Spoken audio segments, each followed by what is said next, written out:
Good morning. শুরু করছি অঙ্কের আসলে অর্জুন স্যার আজকে দশম শ্রেণীর অঙ্ক করা। দশম শ্রেণীর অঙ্ক বিষয় ভেদ, অধ্যায় 13 অধ্যায় ভেদের অঙ্ক। X plus y varies as x minus y, অর্থাৎ এক্স প্লাস ওয়াইটা এক্স মাইনাস ওয়াইয়ের সঙ্গে সরল ভেদে আছে। হ্যাঁ, যদি এরকম হয় দেখাই যে X's cube plus Y cube varies as X's cube minus Y cube.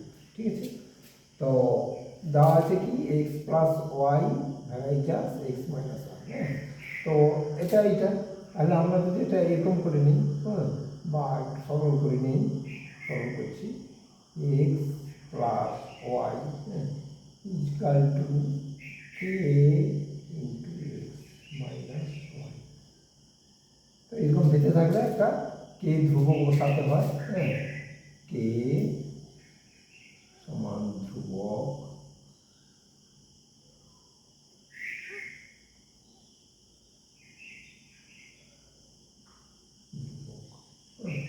আবার কে নট ইকুয়াল টু জিরো।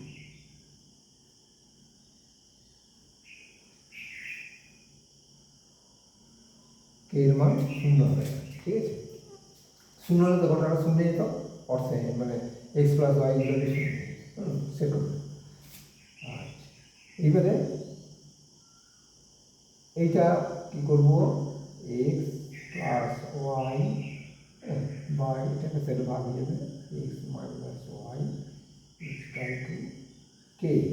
ঠিক আছে, এটা দেখো একটা যোগভাগ প্রক্রিয়ার মতো আছে। হ্যাঁ, তাহলে এইটাকে যদি যোগভাগ প্রক্রিয়া করি সেটা এইরকম দাঁড়াবে যে X by Y equal to K plus one by K minus one. এটা একটা ধরো ধ্রুবক, এটা ধ্রুবক, সবই ধ্রুবক, কে প্লাস ওয়ান ওয়ান ধ্রুবক, কে মাইনাস ওয়ান ওয়ান ধ্রুবক, তাহলে এটাও ধ্রুবক। হ্যাঁ, এই ধ্রুবকটাকে ধরো এম ধরে। হ্যাঁ, এমটা কি এম ধ্রুবক, এম সমান ধ্রুবক।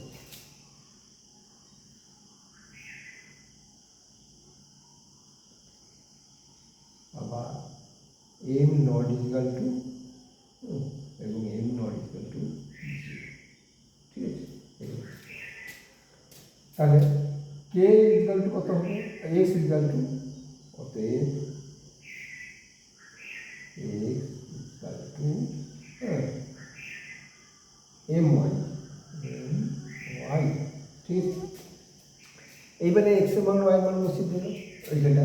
হ্যাঁ, ঠিক আছে, তাহলে ওখানে কি আছে আমাদের না এইখানে জায়গা আছে x S cube plus Y cube varies as x S cube minus Y cube.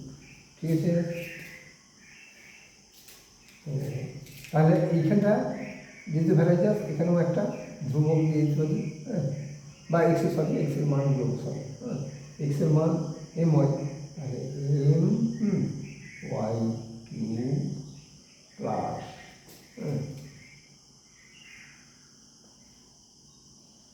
M Y cube plus Y cube, এটা এইটার মানটা বসিয়ে দেবে। হ্যাঁ, শুধু এই পাশটা আমরা লেফট সাইডটা ধরছি এখন। হ্যাঁ, এইটা শুধু লেফট সাইডে লিখব, left hand side, left hand সাইডটা বসিয়েছি। হ্যাঁ, ভালো করে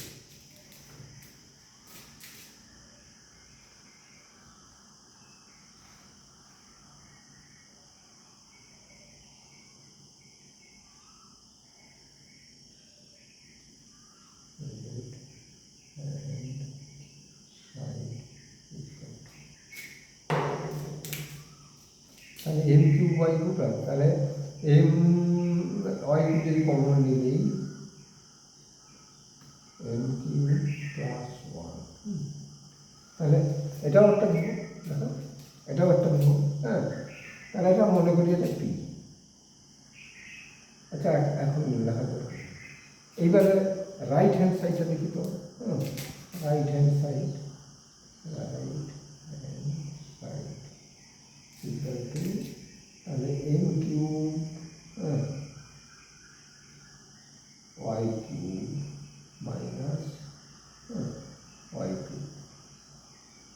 এক্স এর মান বসিয়ে দিয়েছি।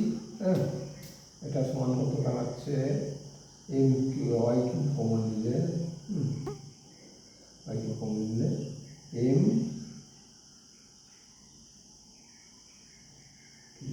মাইনাস এই এম কিউ মানে একটা ধ্রুবক।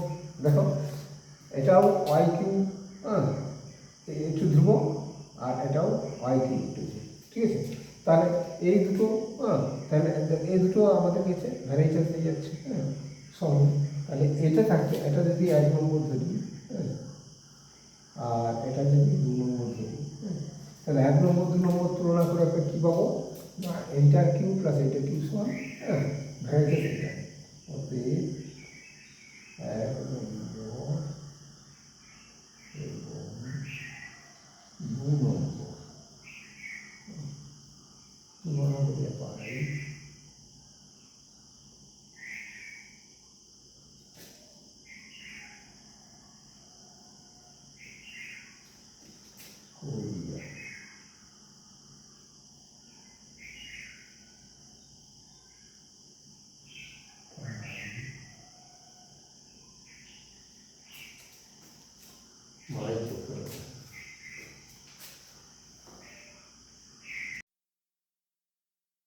একটু ভুলে গেছে, সরি, মাইক্রোফোনটা নেওয়া হয়নি, মাইক্রোফোনটা নিলাম, আবার গোড়া থেকে বুঝিয়ে দেবো। হ্যাঁ, তো তুলনা করিয়া পাই 1 নম্বর তুলনা, এই যে 1 নম্বর, হ্যাঁ এইটা 1 নম্বর আর এইটা 2 নম্বর, এই দুটো তুলনা করে পেয়ে যাচ্ছি আমরা এক্স এস কিউব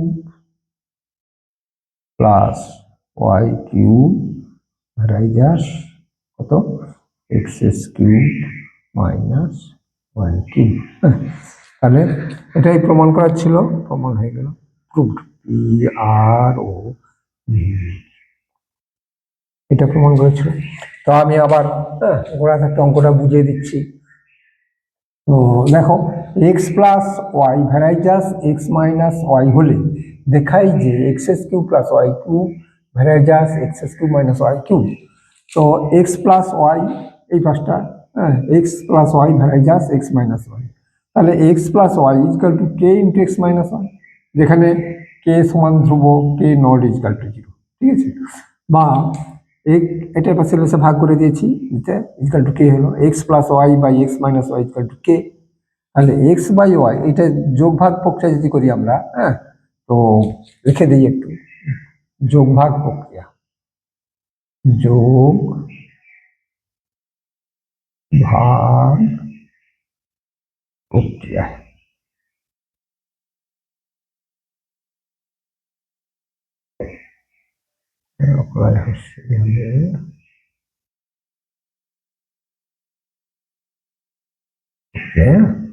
যোগ ভাগ প্রক্রিয়া কি হচ্ছে, X by Y equal to X plus one by K plus one by K minus one, এটা হলো। এইটা ইজকাল টু, হ্যাঁ, আমরা একটা ধ্রুবক, যেহেতু ধ্রুবকটাকে একটা সংখ্যা দিয়ে প্রকাশ করতে পারি, এম, সেটাকে এম ইজকাল টু এম, এমটা কি ধ্রুবক, M not equal to zero. তাহলে কে ইজকাল টু কি হচ্ছে এম ওয়াই, হ্যাঁ, এমটা আমরা ধ্রুবক জানি। এইবারে দেখো এটা লেফট হ্যান্ড সাইডে কি আছে, এইটা লেফট হ্যান্ড সাইডে কি আছে দেখো তো, x S cube plus Y cube plus x S cube plus Y cube, ঠিক আছে। এবারে এক্স এর জায়গায় এই মানটা বসিয়ে দিচ্ছি, X equal to M Y বসিয়ে দিলে, তাহলে এই যে ওয়াই কিউব কমন আসবে, কমন নিয়ে এম কিউব প্লাস ওয়ান, এটা ধরো 1 নম্বর, ঠিক আছে। এই যে M cube plus Y cube মান বসাইতে প্লাস ওয়াই কিউব, এই ওয়াই কিউব কমন নিলে এম কিউব প্লাস ওয়ান থাকলো। এছাড়া এটা একটা ধ্রুবক, এম কিউব প্লাস ওয়ান একটা ধ্রুবক। অনুরূপে রাইট হ্যান্ড সাইডটাও দেখো, হ্যাঁ, m cube y cube minus, হ্যাঁ, ওয়াই কিউব এক্স এর মানটা বসিয়ে দিয়ে পেয়েছি, আর equal to y cube into m cube minus one, তাহলে এম কিউব মাইনাস একটা ধ্রুবক, হ্যাঁ। তাহলে এটাও দেখো right hand side left hand side একটা, হ্যাঁ, মানে ধ্রুবকের সঙ্গে ওয়াই কিউব আছে, আবার রাইট হ্যান্ড সাইডেও ওয়াই কিউব যুক্ত, হ্যাঁ, একটা ধ্রুবক, তাহলে এক্স ওয়াই সঙ্গে একটা ধ্রুবকের সঙ্গে যুক্ত। তাহলে দেখা যাচ্ছে যে লেফট হ্যান্ড রাইট হ্যান্ড, এই দুটো তুলনা করলে কি পাচ্ছি, x S cube plus Y cube varies as x S cube minus Y cube, এটাই প্রমাণ করার ছিল, হ্যাঁ, প্রমাণ হয়ে গেল। ঠিক আছে, একটু দেখে নাও।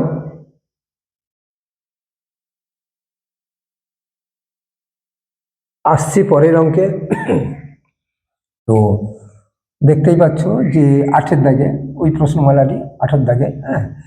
তো 15 জন কৃষক 5 দিনে 18 বিঘা জমি চাষ করতে পারেন। ভেদ তত্ত্ব প্রয়োগ করে 10 জন কৃষক 12 বিঘা জমি কত দিনে চাষ করতে পারবেন?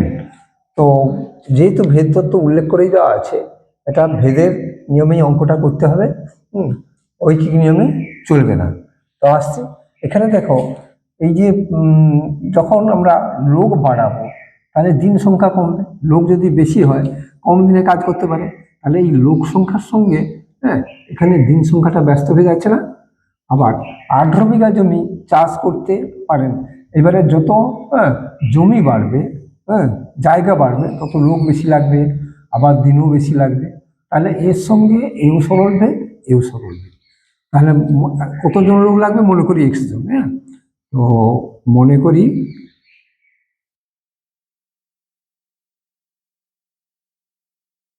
নির্ণেয় লোক সংখ্যা, নির্ণেয় লোক সংখ্যা, লোক সংখ্যা সমান x জন। ঠিক আছে, এখানে লিখে দেই, হ্যাঁ, লোক সংখ্যার সঙ্গে সঙ্গে দিনের সংখ্যা ব্যস্তানুপাত, হ্যাঁ, এখানে লোক সংখ্যা সঙ্গে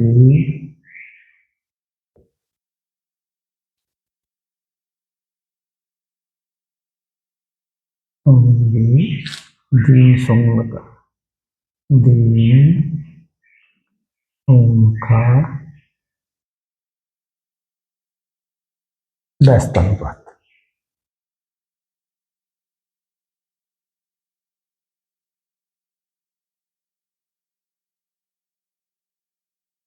ঠিক আছে, লোক সংখ্যার সঙ্গে দিন সংখ্যাটা ব্যস্তানুপাত। আবার এই দিন সংখ্যার সঙ্গে, হ্যাঁ, জমি সরল অনুপাত, দিন সংখ্যা সঙ্গে জমি সরল অনুপাত। কেন? লোক বাড়লে বেশি জমি চাষ হবে, জমি সরল অনুপাত। আবার দিন সংখ্যার সঙ্গে, হ্যাঁ, হচ্ছে গিয়ে 15 জন। আবার এইটার সঙ্গে 15 জন লোক সংখ্যার সঙ্গে জমি, এটাও সরল অনুপাত। লোক বাড়লে জমি বেশি করবে, লোক সংখ্যার সঙ্গে এটাও লিখে দিই, লোক সংখ্যার সঙ্গে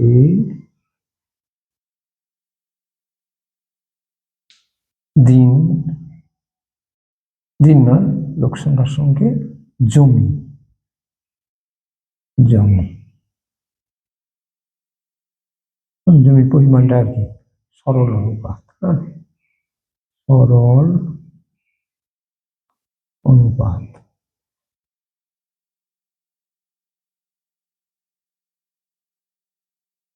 ঠিক আছে,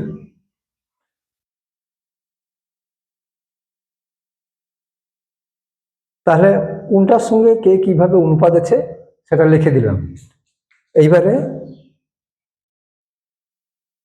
তাহলে সমীকরণটা দাঁড়াবে এইরকম, যেহেতু ব্যস্ত অনুপাতে আছে, তাহলে x জন ধরেছিলাম আমরা, হ্যাঁ, তাহলে এই এক্সটা বাই 5 হয়ে গেল, হ্যাঁ। আমাদের লোক সংখ্যা x ধরা ছিল, তাই x/5টাকে আগে নিলাম, ইজকাল টু দাঁড়াবে 10-এর 15, হ্যাঁ, কারণ এটা সরল ভেদ আছে, হ্যাঁ, 10-এর 15 এগুলো সরল ভেদ আছে, তাই উল্টাবেন, এটা উল্টে গিয়েছে। এটা যদি সরল ভেদ হতো তাহলে 5/x হতো, যেহেতু ব্যস্ত ভেদে আছে, x/5 হয়ে গেল। আর 10/15 আর এটা হবে 18 বাই 12, এরকম সম্পূর্ণ। তাহলে যেগুলো সরল বেঁধে থাকবে এরকম থাকবে, আর ব্যস্ত বেঁধে থাকলে উল্টে যাবে। এটা সরল বেঁধে থাকলে 5/x হতো, এইটাকে সরল করো, সরল করলে দাঁড়াবে, তাহলে কাটাকাটি করি, 3 5 15, 3 6 18, ঠিক আছে, 6 দুগুণে 12, 2 5 10, এই 5 কেটে গেল, সমান কত দাঁড়ালো? 1, তাই তো? তাহলে x ইকুয়াল টু কত হলো? অতএব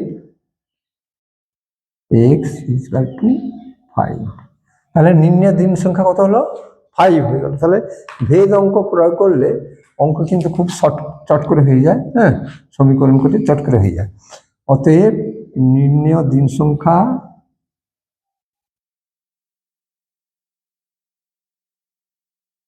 নির্ণয় দিন সংখ্যা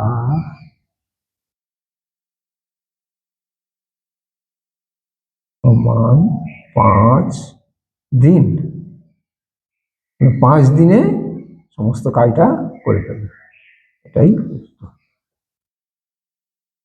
ঠিক আছে, কত সহজে অঙ্কটা হয়ে গেল ভেদ প্রয়োগ করে। ভেদ প্রয়োগ করলে এই একটা সুবিধা যে চটপট অঙ্ক হয়ে যায়, কিন্তু ভেদ সম্পর্কে জ্ঞানটা ভালো থাকতে হবে। দেখো,